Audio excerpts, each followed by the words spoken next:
Great, thank you very much, Sam. I'd like to start by thanking also my co-authors and contributing authors on this chapter who brought a really rich experience of the practice of green growth, which I think helped to flesh this chapter out.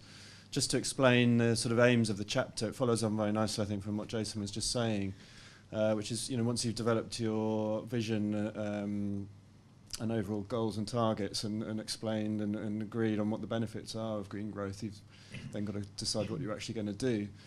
So this is what this chapter is about. How do you decide that?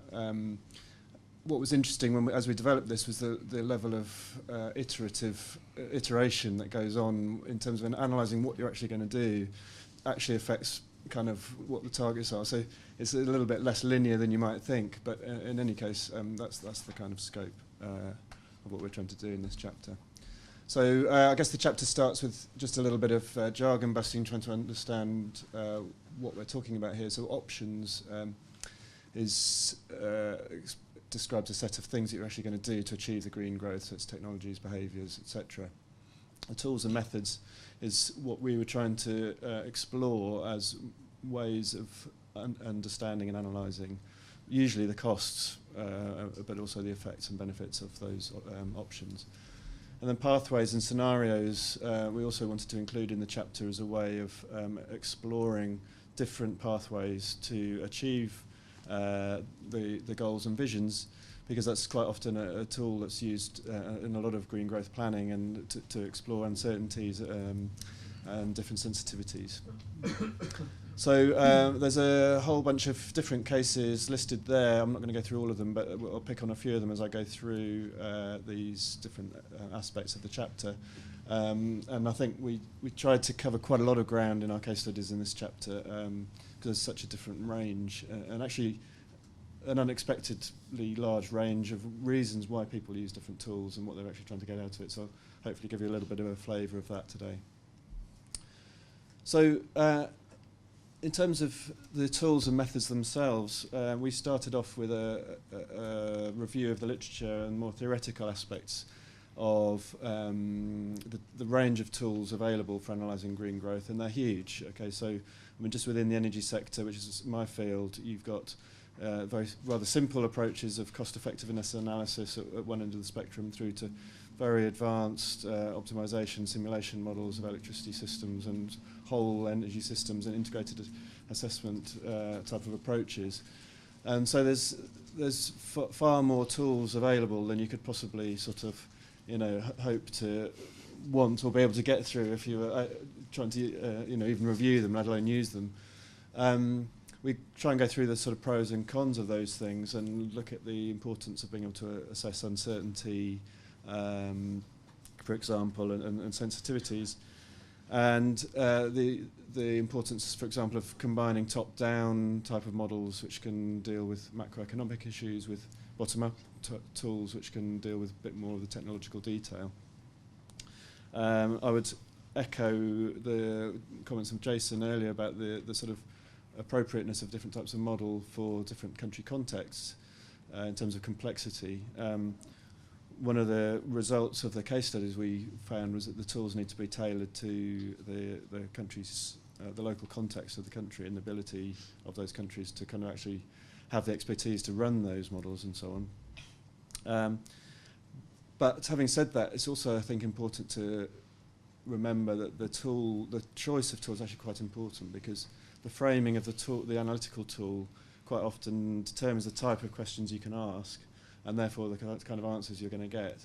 And so we found it was important that the tool should be chosen appropriate to the questions that are being asked and are relevant to the government, rather than being foisted on them by the donor community or the tools that the consultants happen to like using, who are put on that task. So that was an important sort of caveat. Just in terms, there's some case studies listed up there on the slide. It was quite interesting just to see, why models were used in different circumstances. I wasn't expecting such a range of different reasons, actually. I mean, I always think of reusing models in order to improve your understanding of the situation, which hopefully they do. But actually, there's a whole bunch of other reasons as well. So in the case of British Columbia, the responsibility for climate change targets has been devolved right down to municipal level. And so the use of tools there was to try and coordinate an approach amongst many, many different users within British Columbia. So it was more like an efficiency sort of saving. In South Africa, I think Bert's already mentioned that, the modelling was really kind of key to that whole exercise and really underpinned a lot of that analysis. In Kenya, the benefits of a relatively simple, transparent sort of spreadsheet approach was not just because it was tailored to the sort of availability of expertise, but also it really helped to as a communication tool within government departments. Because everyone, you know, a relatively simple tool, everyone understands how Excel works. It makes the assumptions very transparent, and lots of different people within different parts of government could look at the same tool and really help to reach some agreement. And in Mexico, there was an example where a simple spreadsheet analysis was able to very rapidly provide a layer of comfort around some politically motivated targets. And so in a negotiating situation where you want to be able to put down a number on the table, you need some backup from that. They had some pretty good baseline data, which they could pretty rapidly turn into a simple sort of put some simple assumptions in a spreadsheet, come up with some background to that political target, and then build on that in later rounds of the analysis. So quite a few different reasons why people are using analysis in the first place.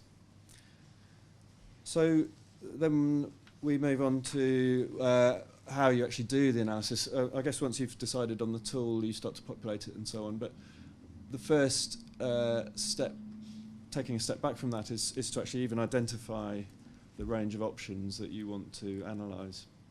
And this, again, interestingly, was sort of a slightly more complex process than we perhaps anticipated, in that the set of options that are on your long list ultimately define what's going to be on your short list. And so getting the right long list in the first place is extremely important. We've got Mexico and UK listed up there as examples. The other one I'd like to point out was the Vaal River example, which is in the report, which was a Netherlands example where it was a river basin management with lots of different stakeholders, lots of different uses for the river, some of those competing with each other, and the importance of getting a really wide range of stakeholders involved in that identification process. So then, thirdly, once you've applied the tool, analysed it and so on, the pathways and scenarios is another real mechanism, I guess, to put some timescales into, so you're not just costing each of the different options and prioritising them and ranking them against each other, but you're packaging them together into a coherent storyline of how these play out over time. What are the important things you've got to do first to get yourself onto that pathway to make these achievable?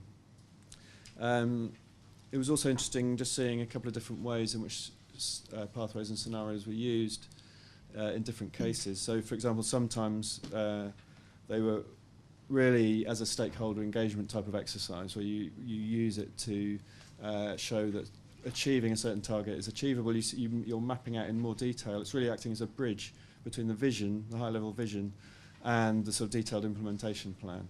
So you're setting out a set of things which you can communicate to a set of stakeholders that a certain goal is achievable. They can also help to test the ambition of that policy, because if everyone sees that your list of things that you're going to do in that scenario is easy, then the stakeholders can come back and kind of challenge, what if, you can have a different set of scenarios. What if we push that target a bit further? How much would that cost? Or what are the difficulties of achieving that over a quicker time frame, etc.?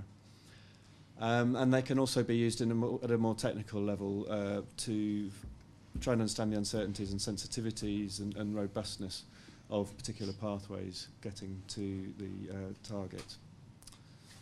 So those are really the experiences that we found from exploring these issues within that chapter. Good. Well, thank you very much indeed. So I'll move on straight away to the last of our chapter presentations today on mobilising investment. We've got a double act here from Sheila Whitney from the ODI Home team and Anna Lee, who I seem to meet here a lot, but doesn't actually work at ODI and works at E3G down the road. So, yes.